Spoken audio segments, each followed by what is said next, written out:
정말 두렵습니다.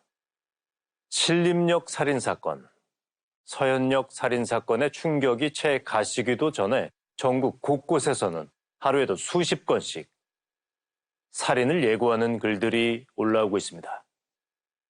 지하철역, 쇼핑몰, 터미널 등 일상의 공간을 덮쳐버린 테러의 공포. 지금 대한민국에선 무슨 일이 벌어지고 있는 걸까요? 서현역 흉기 난동 사건 다음 날인 지난 4일, 경기도 오리역에서 살인을 저지르겠다는 예고 글이 올라왔습니다. 범행 예고 시간 전부터 현장엔 이미 경찰 병력이 배치돼 있었는데요. 그냥 정말 속된 말로 세상이 미쳤구나. 근데 그 사람이 진짜 뭘까? 실제로 있는 일이기 때문에 이걸 무시할 수가 없어서 더 무서운 거야 지금. 반신반의하면서도 시민들은 혹시 모를 테러의 공포에 떨고 있었습니다. 저는 칼 맞은 걸 대비해서 여기 방검이거든요 이제. 혹시라도 이제 이게 팍 찌르면은 이제 다칠 수가 있으니까 이게 한번 세겹이거든요 세겹. 같은 날 저녁 시간 또 다른 살인 예고 글이 있었습니다. 이번 배경은 강남역이었는데요. 그래 살인 예고 글이 강남 5번 출구에서 있다고 하더라고요. 이유는 아무래도 약간 분노를 사회에 표출하는 거겠죠. 물론 아예 100%다 거짓말이다 하고 하긴 어려운데 근데 대부분은 다 거짓말이다. 다 이제 관종이다. 살인 예고가 있었던 장소에선 우려와 달리 아무 일도 일어나지 않았습니다. 하지만 이날 서초구의 고속터미널 안에선 수상한 남자가 체포됐는데요. 어디 있어요? 박스에 있어요 박스에. 흉기 2개를 소지한 채 터미널을 배회하고 있었던 남자. 여기 근무하시는 분이 뭔가 좀 행동이 이상하고 옷이 좀 이상하니까 이제 신고를 한 걸로 알고 있어요. 결국 남자는 특수 협박과 살인 예비 혐의로 구속됐습니다. 칼 들고 터미널 찾아간 이유가 어떻게 되실까요? 자살하기 위해서였습니다. 제 목을 칼로 찔러서요. 스스로 목숨을 끊으려 했다는 남자. 하지만 그는 하루 전 경찰을 살해하겠다는 내용의 글을 자신의 SNS에 올렸습니다. 그리고 8월 7일 동대구역 이곳에선 흉기를 소지한 30대 남성이 사회복무요원을 위협하는 사건이 벌어졌습니다. 사람을 죽이겠다고 마음먹고 칼을 꺼내가지고 피해자한테 보여주고 또 가방에 들어있던 살인이 적혀있는 어떤 문구를 피해자한테 또 보여줬습니다. 그래서 협박을 한 거고요. 경찰이 살인하라고 조종했다는 글을 보여줬다는데요. 서현역 흉기 난동 사건 뒤 등장한 살인 예고들은 이미 수백여 건. 현재까지 구속된 사람은 10일 기준 모두 8명으로 그중엔 10대도 2명 포함됐습니다. 시민들을 불안에 빠뜨린 이들은 대체 어떤 사람들일까? 조현병 등 정신질환자, 최 씨 같은 심정으로 쓰는 사람들도 있어요.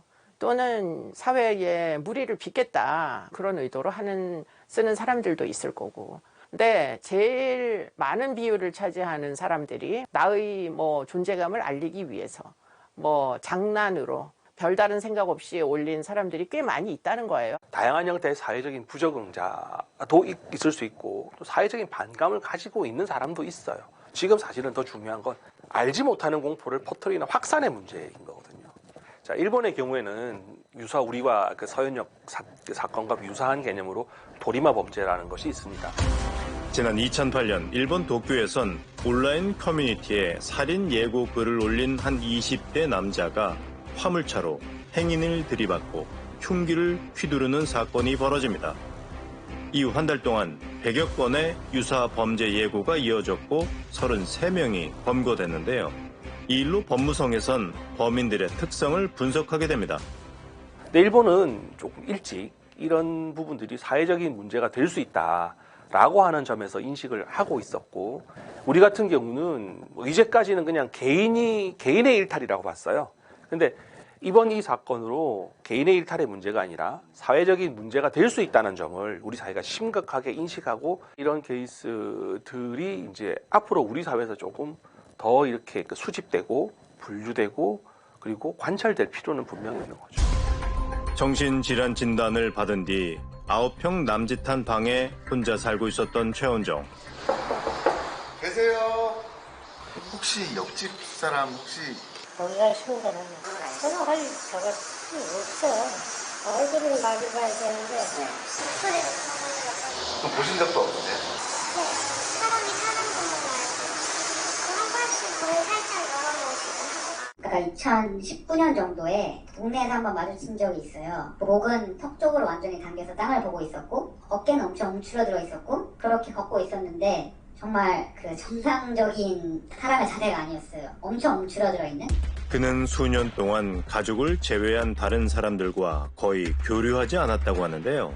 사회적인 은둔이나 자신을 이렇게 감추게 되는 것은 병을 심화시키는 하나의 과정이 되는 거죠.